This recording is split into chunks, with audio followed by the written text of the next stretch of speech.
Damsni sini romoi watui wama bai hastini kebangma khamani thai tei hukbarni khetorok tei lombaikha otongmungo Assam Rifle BSF tei CRPF haste deramung kasumung bodol bai baksake chubamungni samung tangui tongo hasteni montriyokra Dr. Manik Sahabo hasteni tongmung rokno tei tini kendroni Swarashtra Mantri Amit Shahano saiman rekha abo bai baksa deramungo klaijak glukurokno chubanao nangmani bosong deramung kasunai bodol rohornani bagaibo koikha montriyokra shaka kendroni Swarashtra Mantri bo hasteni derajak tongmung rogo bebak beremni chubanani bechebo kok rekha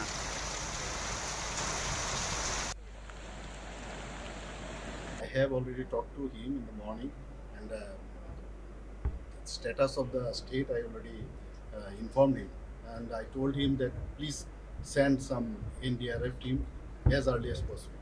So I heard that from Arunachal Pradesh 4 NDRF team are coming, and another already have reached from Silchar.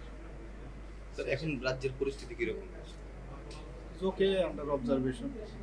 দেখছি কি সবাই জানে এরকমভাবে বৃষ্টিপাত তো আর কখনো হয়নি, প্রায় 375 মিলিমিটার মানে বৃষ্টিপাত, কোনো জায়গায় 350, আজকে যা দেখলাম আমাদের আগরতলাতে 100 মিলিমিটার। তো এখনও তো বৃষ্টি হচ্ছে এবং অবজারভেশনে আছে আমাদের ডিএমরা এসডিএমরা সবাই মিলে কাজ করছে। সমস্ত জায়গায় বিভিন্ন যে টিম আমাদের আছে, আমাদের ত্রিপুরার সমস্ত ভলেন্টিয়ার্স থেকে আরম্ভ করে এনডিআরএফ টিম থেকে আরম্ভ করে সবাই কাজে নেমেছে এবং কন্ট্রোলের মধ্যে আছে। কিন্তু এটা তো একটা প্রাকৃতিক দুর্যোগ, আপনারা সবাই জানেন, রাস্তাঘাট চারিদিকে বিপর্যস্ত মানুষ, প্রায় 300-এর উপরে 312 বা 15-এর মতো অলরেডি শিবির করা হয়েছে। সব জায়গায় আমরা দেখছি প্রায় 5000-এর মতো লোক এই শিবিরে আছে।